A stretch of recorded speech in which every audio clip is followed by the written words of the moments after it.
everybody. This is Dr. Blumenthal from Natural Transplants. Again, we're here at the Bethesda, Maryland office.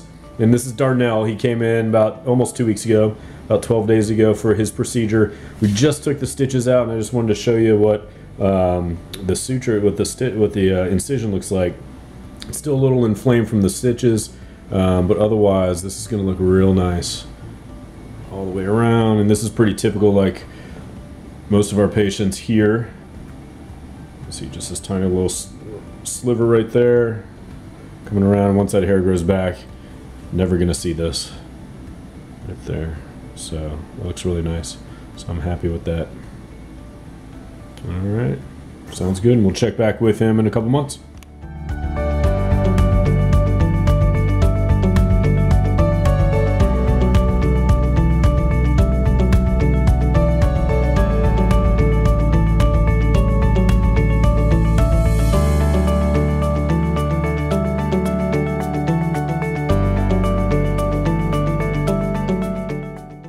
Call us now, 844-327-4247, and ask about our Hue and Hue Plus procedures, which move more hair than ever before.